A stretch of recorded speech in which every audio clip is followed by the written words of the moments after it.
Bonjour, bon après-midi, bonsoir, ça dépend d'où vous vous trouvez. C'est un plaisir de vous donner la bienvenue à cette session dans laquelle nous allons parler de mobiliser les recettes nationales. J'espère que vous allez trouver la mobilisation des ressources intérieures par le biais d'une coopération administrative transfrontalière. Donc, on va avoir l'opportunité de partager l'expérience que nous avons sur ce thème. Et tout d'abord, je voudrais vous présenter les orateurs d'aujourd'hui. Nous allons parler du programme de renforcement des capacités. Ici, nous avons Marie Roustit. J'espère que j'ai bien prononcé votre nom. Madame Esmaën Benmilla, Madame Véronica Gondrona. Donc, je vais commencer par faire une petite présentation qui va souligner le travail du Forum mondial sur le travail fait pour améliorer la transparence et l'échange de renseignements à des fins fiscales et pour lutter contre le flux. Euh, oui, et nous allons parler aussi de l'impact qu'ils ont vécu dans la lutte contre les crimes fiscaux. Alors, l'arène internationale dans les dernières années, ce qui beaucoup de cela, les pays en voie de développement ont aussi reçu les bénéfices de ce système de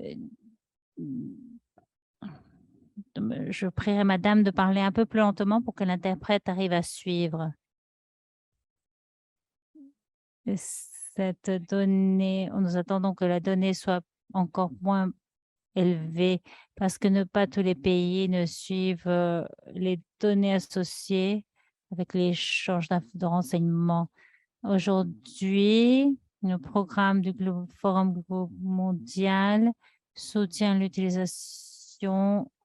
Je suis désolée, mais madame parlait trop vite, l'interprète n'arrive pas à suivre. Si quelqu'un pourrait lui dire de parler un peu plus lentement.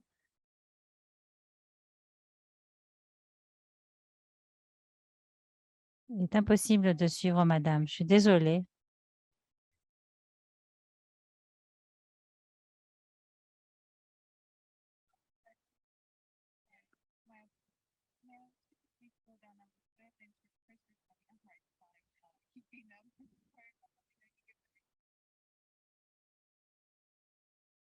Merci beaucoup. Alors, je vais essayer de parler plus lentement.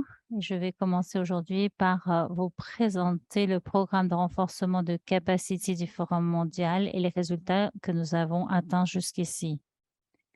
Alors, d'abord, nous allons commencer par un exemple. C'est une histoire qui nous présente comment la coopération transfrontalière administrative peut aider à la mobilisation de revenus. Je vais commencer avec l'histoire du Kenya. Quand le Kenya s'est uni au Forum mondial, en 2010, il y avait un réseau très limité de partenaires EEI avec seulement 9 conventions fiscales. Il n'avait pas d'unité EOI dédiée en place. Depuis 2013, le Kenya a reçu un soutien continu du secrétariat du Forum mondial pour le développement de son infrastructure d'échange de renseignements. Ces développements ont inclus la création de son outil d'échange des informations en 2014 et la délégation des pouvoirs de l'autorité compétente du ministre de Finances, qui est aujourd'hui l'autorité des recettes en 2018. Alors, bien que le Kenya ait mis en place l'infrastructure minimale pour l'échange d'informations, il n'était toujours pas en mesure de l'utiliser de manière régulière car ils avaient un réseau d'échange d'informations très limité. Il n'y avait pas de culture d'échange de renseignements. Donc, pour la période 2014 à 2018, le Kenya a uniquement envoyé une requête. Cela a été aussi dû à des processus manuels, à la méconnaissance par les contrôleurs et enquêteurs fiscaux et un réseau limité de seulement 9 conventions fiscales, comme je l'ai dit tout à l'heure. Alors, dans le but d'améliorer encore la fonction d'échange de renseignements, dans le cadre d'efforts plus larges autour de l'augmentation de la mobilisation des recettes nationales, l'autorité fiscale du Kenya a lancé une stratégie en 2019 visant à renforcer le rôle du Kenya dans le paysage mondial de la transparence fiscale. Alors, cela a inclus la formation du personnel concerné, l'expansion de l'unité, la ratification de la convention MAAC, l'amélioration du cadre juridique national et les étapes prises vers la mise en œuvre de la EOI. Un tel investissement dans la transparence fiscale se traduit désormais par une augmentation sans précédent des demandes envoyées par le Kenya, passant de 1 en 2018 à 17 en 2019, puis en 2020, 73 demandes et en 2021, 173 demandes envoyées par le Kenya. Donc, le Kenya est devenu un émetteur net de demandes en 2020 et 2021, représentant 45% de toutes les demandes envoyées par les pays africains en 2021. L'augmentation des demandes d'échange d'informations a généré des résultats remarquables sur la mobilisation des ressources intérieures et les recettes ont passé de 1,1 million d'euros en 2019 à 8,1 millions d'euros en 2021. Donc, soutenu par cette augmentation exceptionnelle des recettes collectées grâce à l'échange d'informations au cours des dernières années, le Kenya a poursuivi ses efforts pour augmenter les demandes en 2022. Ils ont aussi participé dans le programme Train the Trainer, former le formateur. Les fonctionnaires fiscaux kenyans sont formés par le secrétariat du Fonds mondial et après ont aussi formé leurs propres fonctionnaires fiscaux. 118 d'entre eux ont été formés et ils ont mené aussi une session de sensibilisation sur l'échange d'informations pour 184 fonctionnaires fiscaux à travers le pays en 2022. Ces résultats illustrent l'impact d'un engagement à plus long terme avec une juridiction pour renforcer ses capacités. Le Kenya est l'un des premiers bénéficiaires de l'assistance technique du secrétariat du Forum mondial, ayant bénéficié d'un programme de soutien pilote lancé en 2013.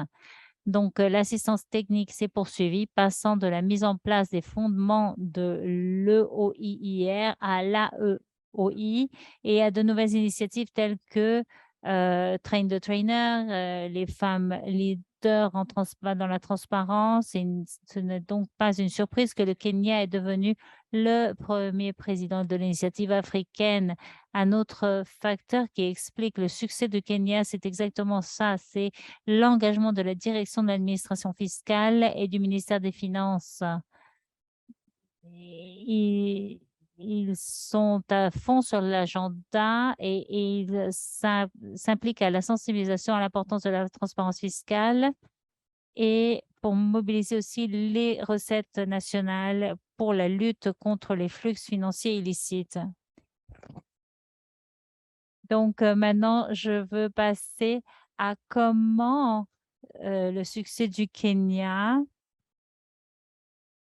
se rapproche à l'approche du Fonds mondial dans sa initiative régionale qui a commencé avec l'initiative de 2014, pardon, et cela a été lancé pour réunir les juridictions d'une même région ainsi que les partenaires de développement mondiaux et locaux afin de les sensibiliser aux avantages de la transparence fiscale, de partager les expériences et de renforcer les capacités tout en répondant aux besoins spécifiques de la région.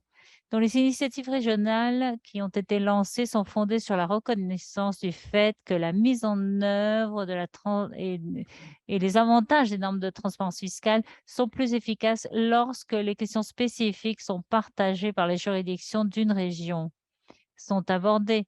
Alors, les 3 régions. Il y a eu l'initiative pour l'Afrique lancée en 2014, l'initiative pour l'Amérique latine en 2018, l'initiative pour l'Asie en 2022.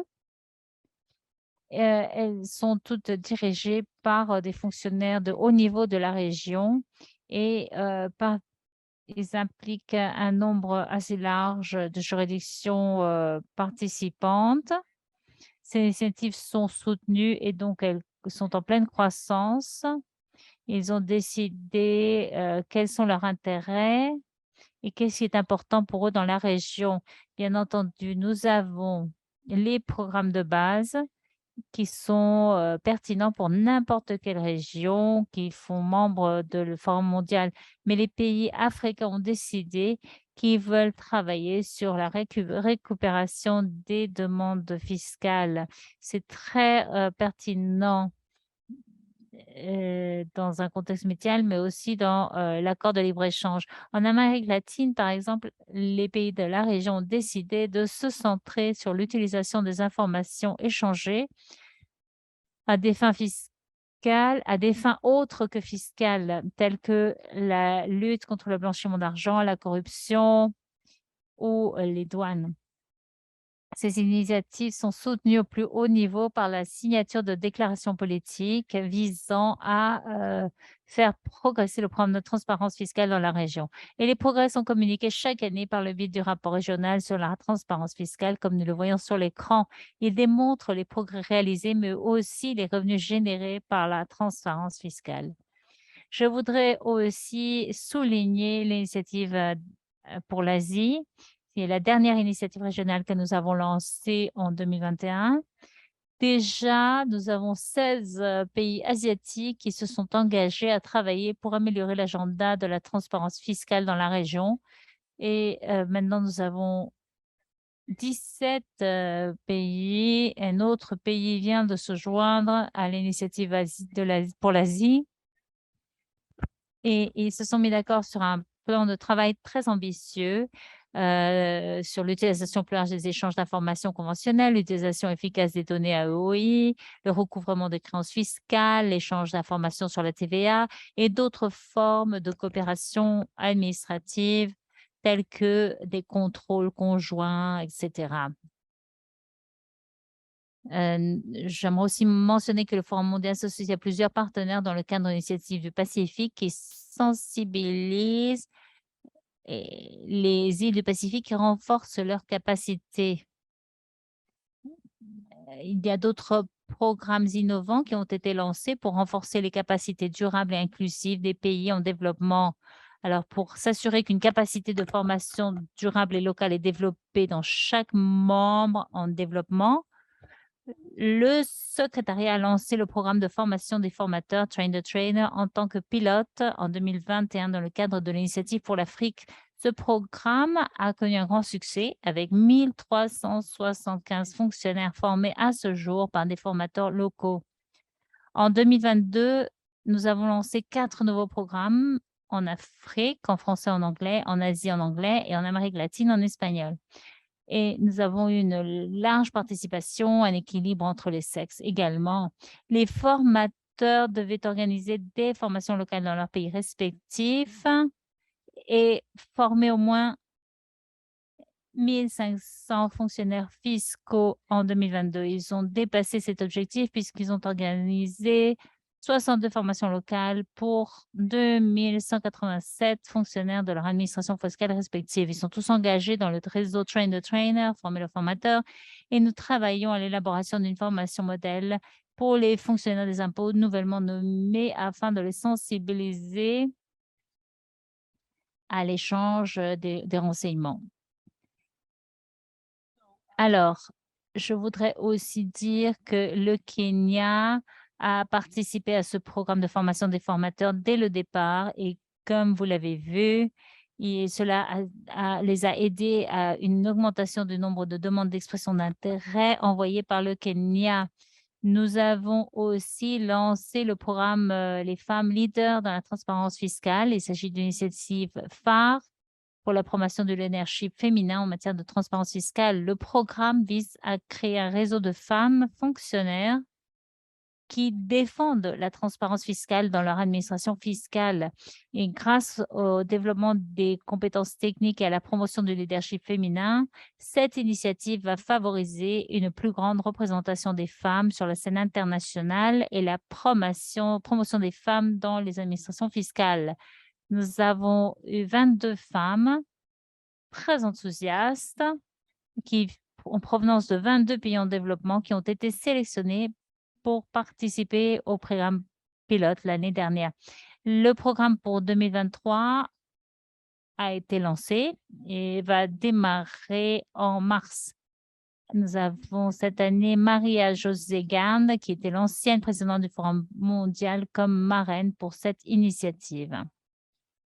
Afin de promouvoir davantage d'assistance transfrontalière dans de nouveaux domaines, des projets spécifiques ont été lancés sous l'égide de l'initiative régionale. Je voudrais souligner l'intérêt croissant pour l'assistance transfrontalière pour le recouvrement des créances fiscales qui a été, disons, cela a intéressé, donc, ça a été lancé par les pays africains et d'autres pays s'intéressent aussi à ce type de coopération. Pour cette raison, on a formé un groupe de travail dans le cadre de l'initiative pour l'Afrique en 2021 qui cherche à trouver des moyens d'aider les pays à utiliser cette forme de coopération fiscale internationale. C'est une option. Le groupe de travail a mené un exercice d'enquête en 2021 pour comprendre la position actuelle et pour s'assurer quelles seraient les conditions pour ce type de coopération dans la région. Et En en avril avril de l'année l'année dernière, dernière, le groupe de travail a le groupe de adopté un travail plan a de travail adopté pour un poursuivre plan de les travail recommandations pour principales. adopter les recommandations. Il Donc, s'agissait pour de renforcer les fonctions de recouvrer recouvrement des la dettes taxe fiscales nationale. nationales, d'élaborer Donc, par rapport aux réclamations à travers les frontières. Et il y a eu donc une base juridique dans ce domaine-là. De plus, nous avons développé une trousse à outils pour le développement du recouvrement des réclamations fiscales à travers les frontières et nous espérons le lancer sans tarder. On se concentre donc sur cet aspect-là pour ce type de coopération. Un autre projet que j'aimerais mettre en lumière est le projet pilote du groupe de travail dans le cadre de l'initiative africaine. On a donc été axé sur on veut la répandre. Donc il y a une approche pour aborder, traiter non seulement de la criminalité fiscale, mais aussi les autres crimes financiers. Et lors du Forum mondial en Séville, l'Argentine, le Paraguay et un autre pays ont utilisé ces informations pour s'assurer qu'il n'y ait aucune pratique fiscale illicite. Ceci a engendré une approche multilatérale et nous vous encourageons à rejoindre ce programme à l'avenir. Ceci a renforcé la coopération pour promouvoir la transparence fiscale et traiter des pratiques illicites, pratiques fiscales illicites. Et nous allons discuter de cela aujourd'hui en tant de nos collègues de la Tunisie et de l'Argentine. L'un des objectifs du programme de renforcement des capacités dans le cadre du Forum mondial et de s'assurer que les divers membres participent effectivement dans la pratique. Donc, le programme a facilité les programmes donc pour les membres en développement. Pour ce qui concerne les EOIR, nous sommes assurés que les participants de pays en développement du comité principal puissent participer et 10 membres des pays en développement ont donc convenu de partager les informations Ils ne participent non seulement pas à ces groupes dans le cadre du Forum mondial, mais participent aussi à l'examen des pairs. Dans le cas de ce processus, 40% des évaluateurs provenaient des pays en développement et 20% de ceux qui évaluaient le système, donc aussi, ils ont fourni 28% des contributions des pairs de l'EOIR, tout en ayant un réseau et une expérience plus restreinte et plus récente en matière de oui. Ces membres ont fourni 29% des contributions des pairs de l'AEOI, tout en représentant 32% des pairs de l'AEOI. Et ces résultats positifs ont reflété le niveau d'engagement au niveau de la transparence fiscale, alors que les connaissances augmentaient à mesure dans le temps. Ces programmes de renforcement des capacités fiscales ont porté beaucoup de fruits au niveau de la transparence des normes, qui a permis de récupérer 30 milliards d'euros de revenus supplémentaires identifiés par les pays en développement depuis 2009. Comme je le mentionnais auparavant, ceci va être davantage, en fait, serait plus important parce que ce n'est pas tous les pays qui partagent ces informations. Donc, le soutien fourni donc a permis à 70 juridictions en développement de participer au MAC, qui ont ratifié 63 d'entre elles l'ont ratifié. Il y a eu 2400 demandes d'information envoyées par les pays en développement l'année dernière. Et de plus en plus de pays en développement renforcent leurs mécanismes de partage d'informations pour soutenir les enquêtes. En 2022, il y a eu 438 demandes d'information qui a contribué à au moins 438 millions d'euros de revenus supplémentaires en Afrique, en Asie et en Amérique latine en 2021. Les données que je viens de partager montrent que avec le soutien pertinent et l'engagement de la part des juridictions, les pays peuvent mettre en place le partage d'informations et la norme de l'AEOI. À ce jour, 122 juridictions se sont engagées à mettre en œuvre l'AEOI dans les pays en développement. Et dans 47 des 122 juridictions et 37 d'entre elles ont commencé les échanges automatiques. Certains d'entre eux sont en train d'examiner la question et on espère qu'elles nous rejoindront sans tarder. Ces pays en développement reçoivent beaucoup d'informations, 32 millions de comptes financiers d'une valeur totale de 2,4 trillions d'euros. Donc, l'usage efficace d'informations est en jeu, donc a lieu. On va maintenant entendre de la part de Marie comment partager cela tout à l'heure. Donc, ce qui nous attend en 2023, c'est la poursuite de la mise en œuvre de stratégies de renforcement des capacités. Nous allons poursuivre notre approche régionale. Nous allons développer les programmes phares et les réseaux, donc de partage d'informations, en particulier par la trousse à outils que je mentionnais tout à l'heure, et aussi par ce qui concerne la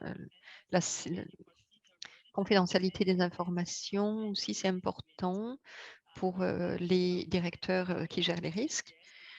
Aussi, d'autre part, on a mis en place un cadre ASM qui nous permettra de comprendre les documents ASM, mais aussi la gestion des risques. Avant que je donne la parole aux autres conférenciers et conférencières, j'aimerais mettre en lumière les diverses ressources qui nous aideront dans notre travail. Ces programmes comprennent le module d'apprentissage électronique de l'ESP, comme vous voyez sur l'écran. Je souhaite remercier nos bailleurs parce que sans eux, ceci n'aurait pas été possible. Leur confiance et leur soutien financier est hautement apprécié par le secrétariat du Forum mondial et les autres pays qui reçoivent leur soutien pour renforcer l'expertise, l'expérience grâce à ces bailleurs.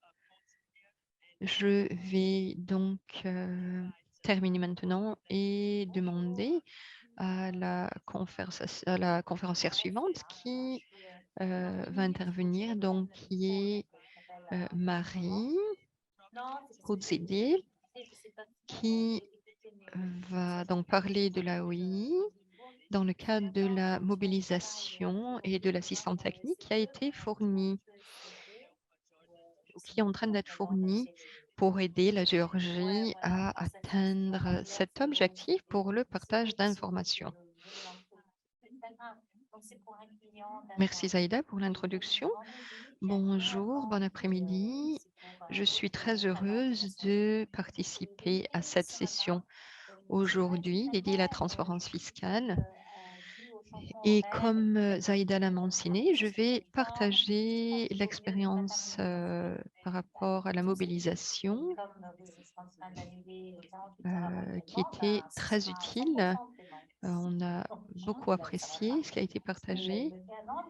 Donc, je vais partager la situation de la Géorgie le 9 novembre 2022 dans le cadre du Forum mondial.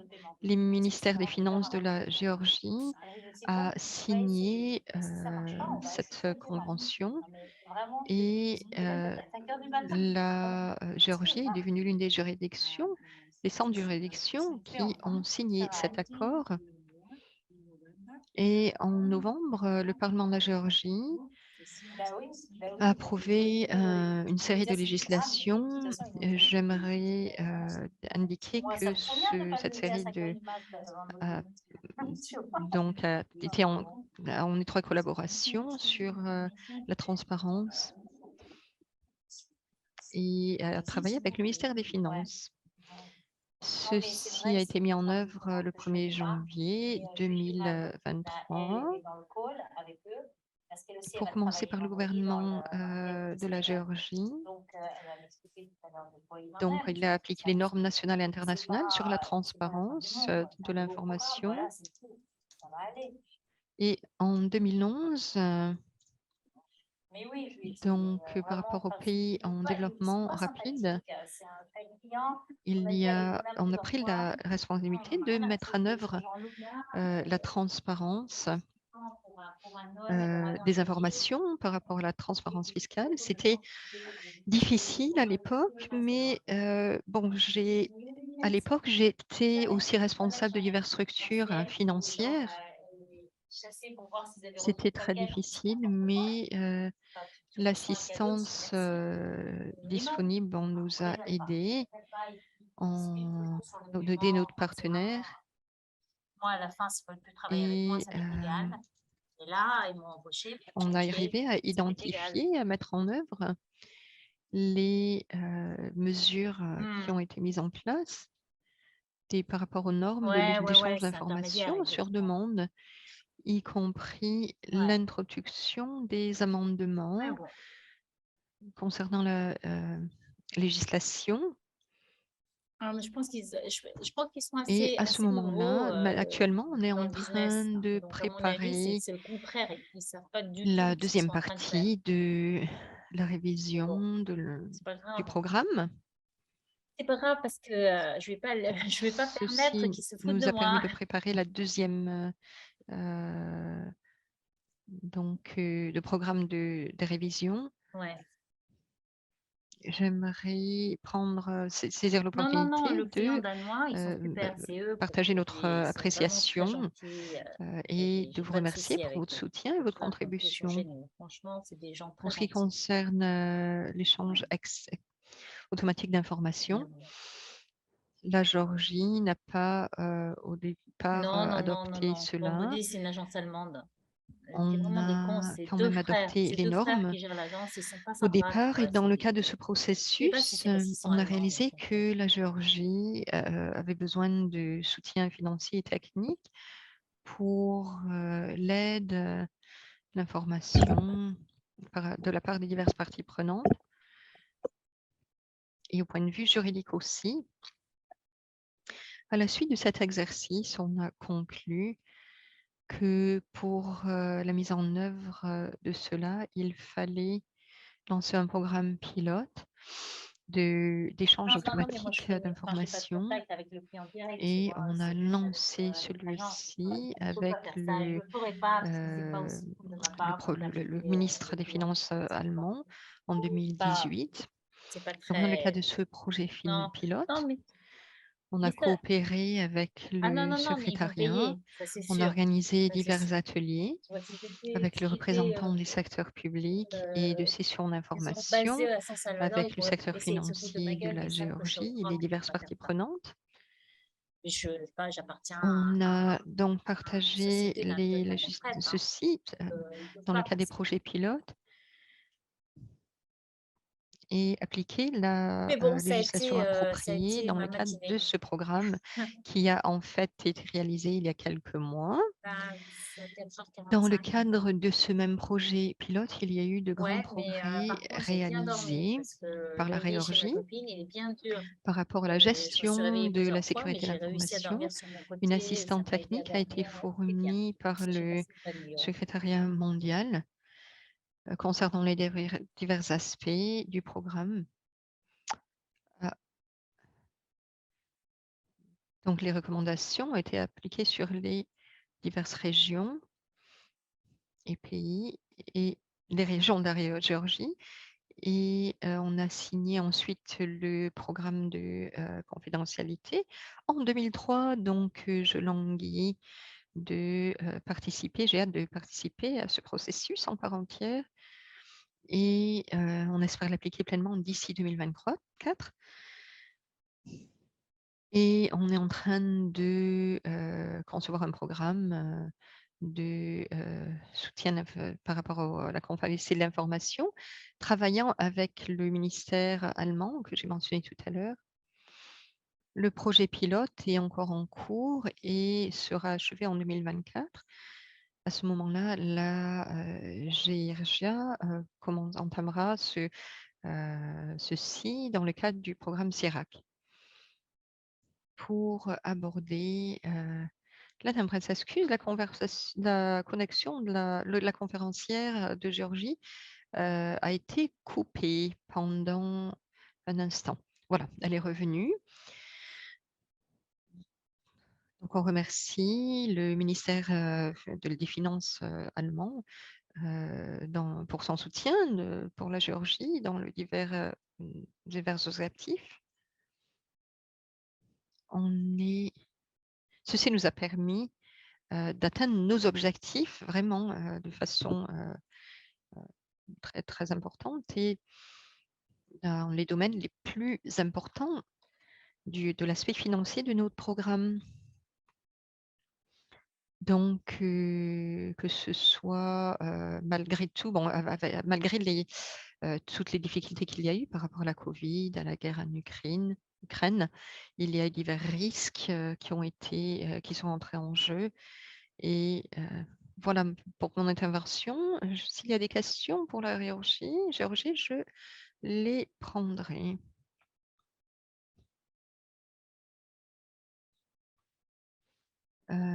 Voilà, ça a été très utile de partager cela dans le cas du partage d'informations. Donc, dans le cas de la mise en œuvre, pour ce qui est de la mobilisation des recettes et de la fraude financière. J'ai hâte donc de continuer à travailler avec vous dans le cadre du partage d'informations et de la mobilisation des recettes nationales. Je vais accueillir maintenant Maria Benna de la Tunisie et Sémiane Bellin, la chef du département à la direction générale de la comptabilité publique et du recouvrement de Tunisie, qui va nous parler des affaires fiscales. Je vais maintenant donner la parole à ma collègue. Bonjour. Donc, je remercie le secrétariat du Forum mondial pour son soutien technique à la Tunisie, ainsi que pour l'avoir identifié comme un pays ayant fait des progrès dans la mise en place d'un cadre efficace pour le recouvrement des créances fiscales dans un contexte transfrontalier. Par conséquent, l'intervention portera sur 3 points qui sont les suivants. L'importance de l'assistance transfrontalière au recouvrement des créances fiscales pour la Tunisie, les mesures prises et enfin les perspectives. Donc, dans le souci de mobiliser davantage de recettes fiscales au service de la croissance à travers le renforcement de ses capacités fiscales et à l'instar de l'échange de renseignements à des fins fiscales qui a commencé à générer des revenus pour la Tunisie suite aux réformes structurantes et significatives et l'appui technique du Forum mondial sur la transparence et l'échange de renseignements à des fins fiscales. Et comme le recouvrement des créances fiscales présente un défi majeur pour de nombreuses administrations fiscales, y compris celle de la Tunisie, compte tenu de la mobilité croissante par-delà les frontières, donc la Tunisie a envisagé de renforcer ses capacités fiscales en ayant recours à d'autres formes d'assistance administrative mutuelle, comme l'assistance internationale au recouvrement, qui semble être d'une importance et d'un potentiel considérable pour faire progresser sa lutte contre l'évasion fiscale d'une part et mobiliser ses ressources intérieures au service de la croissance d'autre part, et ce, à travers le renforcement de la coopération internationale et la mise en place d'un cadre juridique opérationnel et organisationnel efficace pour le recouvrement des créances fiscales dans un contexte transfrontalier. Quant aux mesures prises par la Tunisie en matière d'assistance transfrontalière au recouvrement des créances fiscales, il est à noter que la Tunisie est déjà signataire de la Convention multilatérale concernant l'assistance administrative mutuelle en matière fiscale depuis 2012, qui est entrée en vigueur en 2014, et donc le cadre juridique de l'assistance internationale au recouvrement est essentiellement basé sur cette convention. En outre, la Tunisie est signataire de conventions bilatérales qui prévoient aussi l'assistance internationale au recouvrement. La Tunisie a aussi participé en tant que membre de l'Initiative Afrique aux travaux du groupe du travail de l'Initiative Afrique, créé dès lors sur l'assistance transfrontalière en matière de recouvrement, dont l'objectif était d'établir un rapport final sur l'état des lieux et émettre des recommandations aux juridictions participantes relatives aux conditions nécessaires pour la mise d'une assistance transfrontalière efficace. Et parallèlement à ce projet, au sein du groupe de travail, et dans le cadre du programme d'assistance technique financé par l'Union européenne, la Tunisie a bénéficié d'un atelier de formation portant sur l'assistance internationale au recouvrement des créances fiscales qui s'est tenu à Tunis.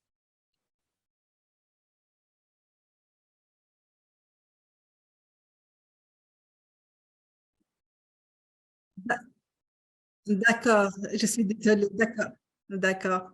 Donc, la Tunisie a bénéficié d'un atelier de formation portant sur l'assistance internationale au recouvrement des créances fiscales qui s'est tenu à Tunis les 20, 21 et 22 septembre 2022.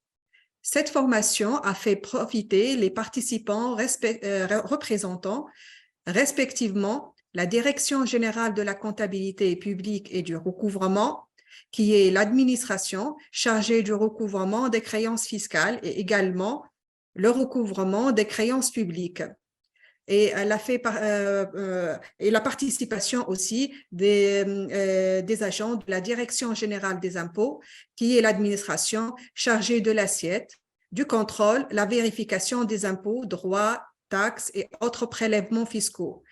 La Tunisie a également contribué à l'élaboration d'une boîte à outils conçue par le secrétariat du Forum mondial visant à guider les juridictions intéressées dans la mise en place et la gestion de la fonction d'assistance transfrontalière au recouvrement des créances fiscales. Et donc, dans l'objectif de mettre en œuvre les recommandations du groupe de travail, d'une part, et les connaissances qu'elle a acquises auprès des ateliers de formation, la Tunisie a entrepris une démarche essentielle pour instaurer et garantir une assistance transfrontalière efficace en matière de recouvrement des dettes fiscales, qui est celle de l'adoption en droit interne d'une disposition prévoyant l'assistance internationale au recouvrement, permettant ainsi de disposer d'un cadre juridique national pour le recouvrement transfrontalier et l'harmonisation de sa législation nationale avec les conventions internationales en matière fiscale, se rapportant au recouvrement des créances fiscales. Cette disposition a été introduite à la loi de finances pour l'année 2023. Il a été ajouté au Code de la comptabilité publique un article qui prévoit la possibilité de demander et de fournir les demandes d'assistance internationale au recouvrement, que les services chargés du recouvrement sont appelés à mettre en œuvre les procédures nécessaires pour le recouvrement des créances fiscales étrangères, que la prise en charge de ces demandes se fait sur la base des titres de perception, accompagnés de toutes les pièces justificatives. De plus, il est prévu de prendre des mesures conservatoires à la demande d'un pays étranger pour garantir le paiement d'une créance contestée ou pour laquelle un titre de perception n'a pas encore été émis. Donc, la Tunisie s'est conformée aux exigences clés pour la mise en œuvre de l'assistance internationale au recouvrement, puisqu'en sus de son cadre juridique renforcé pour le recouvrement des créances fiscales et la disposition d'une base juridique internationale appropriée, elle a mis en place un cadre juridique national qui prévoit l'assistance internationale au recouvrement. Elle a défini l'autorité compétente pour gérer la fonction du recouvrement transfrontalier, qui est la Direction générale de la comptabilité publique et du recouvrement. Elle a défini une structure formelle pour traiter les demandes d'assistance au recouvrement des créances fiscales entrantes et sortantes, qui est l'unité du recouvrement au sein de la DGCPR. Elle a mis en place une stratégie claire pour fournir une assistance à d'autres juridictions, puisque la Tunisie a commencé à recevoir des demandes d'assistance internationale depuis l'année 2020 et elle a réussi à satisfaire un certain nombre de demandes. Les perspectives de la DGCPR en ce domaine, donc la DGCPR compte documenter les processus et procédures opérationnelles à travers l'élaboration d'une note relative à la mise en œuvre de l'assistance internationale quant aux conditions générales et conditions spécifiques, l'élaboration d'un guide de procédure relatif à la gestion et le suivi des demandes entrantes et sortantes, assurer des formations sur l'assistance internationale, collaborer avec l'unité d'échange international de renseignement au sein de la DGI pour mettre en place les mécanismes d'échange de renseignements pour faire profiter la fonction du recouvrement transfrontalier, la sensibilisation du personnel et promotion de cette forme de coopération internationale en matière fiscale, et enfin, activer les demandes d'assistance internationale au recouvrement de sa part. En conclusion, la Tunisie a entrepris un chantier de grande ampleur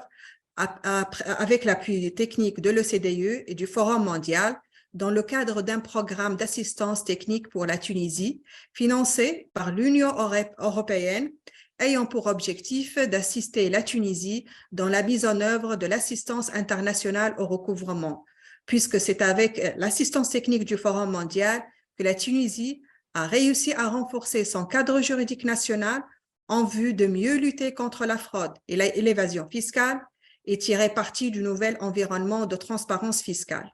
Merci pour votre attention.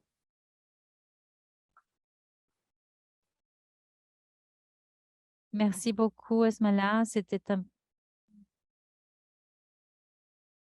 It was a great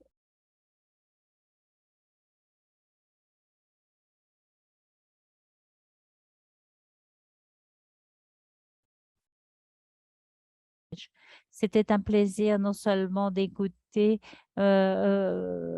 l'expérience de la Tunisie qui a mis en œuvre cette forme de coopération, mais aussi de vous entendre souligner les points fondamentaux qui ont été nécessaires pour la mise en œuvre de cette coopération. Je pense que c'est essentiel pour toute autre juridiction qui souhaite participer à davantage de coopération. Quels sont les points fondamentaux? Qu'est-ce qui est nécessaire? Mais aussi comprendre l'enthousiasme et l'implication et l'engagement nécessaire pour qui a donc aidé la Tunisie à avancer sur ce type de coopération. J'ai hâte d'écouter les bénéfices que votre pays va obtenir grâce à cet agenda de transparence en Tunisie. Merci beaucoup. Maintenant, je vais me tourner vers Véronica Grondona qui vient de l'Argentine et qui va nous parler de l'importance de l'utilisation des traités pour la lutte contre les flux illicites et les mesures prises par l'Argentine pour mettre en œuvre cette utilisation de l'information et aussi pour souligner que l'Argentine est l'un des pays qui défend la transparence et l'utilisation plus ample de l'information dans la région, dans l'Amérique latine. Donc, je pense que nous allons trouver cette présentation très intéressante. À vous, Véronica.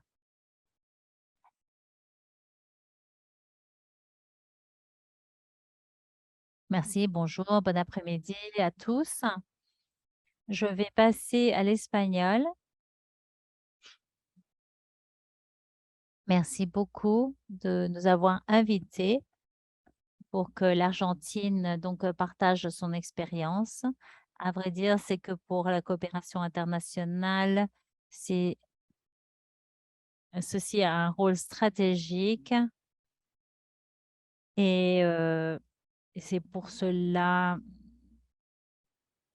que nous travaillons avec le Forum mondial depuis plusieurs années pour essayer de mettre en œuvre les meilleures pratiques en Argentine et aussi donc les rendre publiques lorsque cela est possible. Donc l'administration des recettes nationales d'Argentine, c'est une administration fiscale intégrée chargée de l'exécution de la publique douanière et de la collecte des ressources de sécurité sociale du pays.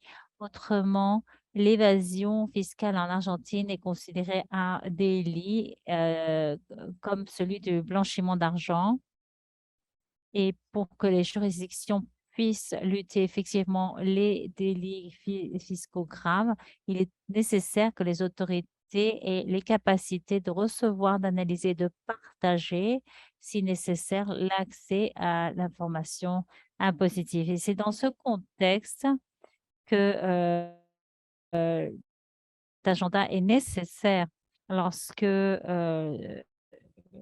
caractéristiques du cas l'exigent et donc la loi contre le blanchiment d'actifs nous dit que cela est nécessaire. C'est dans ce contexte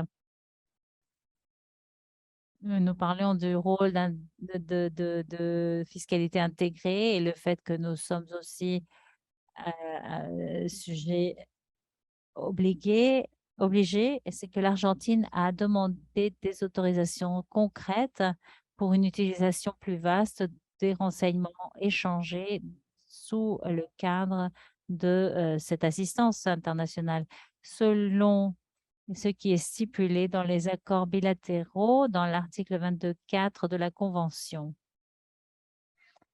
Concernant l'échange en général, aujourd'hui ou en 2022, par exemple, l'administration fiscale de l'Argentine a fait 331 demandes de renseignements à l'étranger. En 2021, nous avions fait 358 demandes et à partir de cet ensemble de demandes, la quantité de demandes d'autorisation pour une utilisation plus vaste des informations sont peut-être moindres. Évidemment, nous ne parlons pas de 300, mais nous avons quand même eu en 2021 10 demandes. 2020, nous en avons eu 10. En 22, nous en avons eu 11. Et certaines ont été pour, pour les douanes, d'autres pour les effets criminels et encore pour l'utilisation des renseignements pour lutter contre le blanchiment d'argent et contre le financement du terrorisme. Et comment est-ce que cela se pose dans l'autorité fiscale? Eh bien, après avoir traité les renseignements fiscaux et que nous avons fini la vérification ou la fiscalisation, alors l'inspecteur peut publier un rapport d'activité suspecte ou peut considérer que les renseignements sont importants pour les douanes. Et c'est alors que ces renseignements ne sont pas envoyés directement à ces organismes ou à ces domaines de l'administration tributaire de l'Argentine, mais plutôt nous demandons la direction de fiscalité internationale qui est responsable de l'échange de renseignements internationaux, une autorisation pour approfondir dans ces informations. Et c'est alors qu'on analyse les renseignements et si nous le croyons nécessaire, nous demandons un avis juridique puisque cela a déjà eu lieu en respectant, disons, certaines conventions. Disons, il est nécessaire donc d'avoir l'opinion du domaine juridique. Souvent, nous demandons donc les renseignements d'une évaluation, disons, du département juridique. Et si c'est le cas, eh bien, alors nous faisons une demande à la juridiction compétente. Et dans ces circonstances, puisque l'administration tributaire de l'Argentine mène ce travail depuis plusieurs années, depuis 2020, et considérant qu'une stratégie ou une approche plus mondiale du programme, nous avons envoyé 84 demandes à 84 juridictions différentes pour consulter la possibilité d'utiliser ces informations pour d'autres fins et aussi pour des fins statistiques. Il y a eu 10 juridictions qui ont autorisé l'utilisation et qui ont demandé il y en a eu 12 qui ont autorisé l'utilisation, mais avec certaines conditions. 6 juridictions ont dit non, 56 n'ont pas répondu à la demande. Internement, il faut noter que nous avons donc fait une consultation au domaine juridique et ces demandes souvent exigent beaucoup de temps. Il y a donc des échéances administratives et il faut aussi prendre en compte la spécificité du sujet qui exige donc une analyse plus minutieuse. Mais finalement, ils ont déterminé que dans la mesure où l'utilisation des autres juridictions, soit les utilisations pour lesquelles il est prévu d'éliminer le secret fiscal en Argentine, nous pouvions donc utiliser ces renseignements de manière plus ample de pays en pays par pays. Et comme Zaïda l'a dit tout à l'heure, et l'Argentine fait partie de la déclaration de Punta del Este. C'est un programme focusé sur l'Amérique latine pour maximiser l'utilisation efficace des informations échangées dans un cadre international. L'objectif, c'est de faire face à l'évasion fiscale et à d'autres groupes financiers illicites. Alors, grâce au rapport de transparence qui a été établi par Punta del Este, le secrétariat du Forum mondial et les réunions qui ont été tenues dans les années récentes, nous avons connu donc l'expérience de l'Argentine et d'autres pays de la région sur ce sujet. Et dans la 6e réunion qui a eu lieu l'année dernière, au mois de mai au Costa Rica, on a approuvé le cadre pour une utilisation plus ample des renseignements échangés sous les traités. Et donc, les accords qui sont on a mis alors en place un projet pilote entre les pays intéressés avec un échange et un soutien. Et dans le plénière du Forum mondial de l'année dernière, l'Argentine, le Costa Rica et le Paraguay ont signé l'engagement de participer à ce projet pilote qui prévoit l'utilisation des informations reçues avec d'autres juridictions, avec d'autres fins différentes aux tributaires. Comme je l'ai dit tout à l'heure, cela est prévu dans la Convention. Cependant, compter sur un projet pilote ou les formations, etc., permet que les administrations fiscales comme celle de l'Argentine puissent informer aussi les autres organismes qui utilisent ces renseignements, les possibilités qui existent, les limites, la confidentialité qu'il faut garder. Et cela aussi nous aide tout au long du chemin avec le domaine juridique des organismes, parce que ce genre de questions sont complexes et il faut les aborder avec attention, mais avec l'accompagnement du Forum mondial, cela nous permet de nous sentir un peu plus sûrs sur la route. L'incorporation de notre pays est orientée à continuer le travail de lutter contre l'évasion fiscale et contre les flux financiers illicites. Cela touche tout le gouvernement argentin pour travailler de manière coordonnée entre tous les organismes. Et si pour nous, cette participation dans ce projet est, disons, un un ajout, disons, dans le travail, dans l'engagement du pays vers la transparence internationale. Et cela est aligné sur les efforts que nous menons depuis longtemps. Donc voilà, c'est un peu cela que je peux vous donner à partir de l'Argentine. Si vous avez des questions, n'hésitez pas.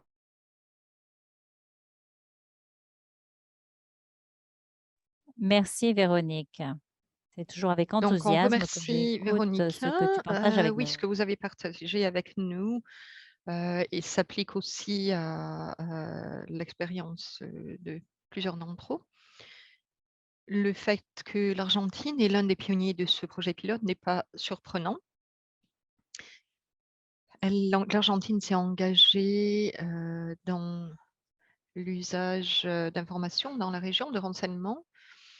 Donc, ce n'est pas surprenant que l'Argentine soit le premier pays qui ait signé ce projet pilote et j'espère que d'autres pays seront engagés à ce niveau-là dans l'avenir.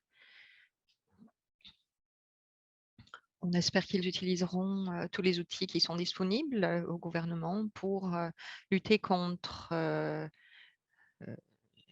le non-paiement des taxes, des impôts et des pratiques illicites concernant les impôts, les taxes. Je vais maintenant donner la parole pour les questions. On a 3 minutes. Si vous voulez les mettre dans les commentaires, s'il vous plaît. Et on va essayer de les aborder maintenant, sinon tout à l'heure.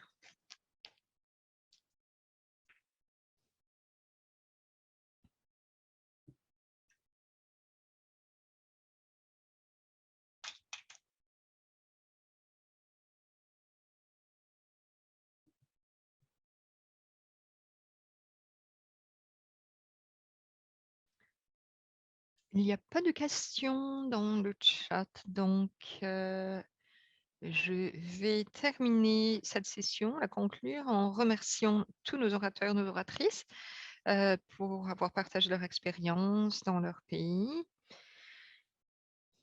et aussi de suivre ce parcours avec nous et de permettre au Forum mondial de faire ce parcours avec vous par rapport aux normes sur la transparence fiscale. Un grand merci à tous et toutes.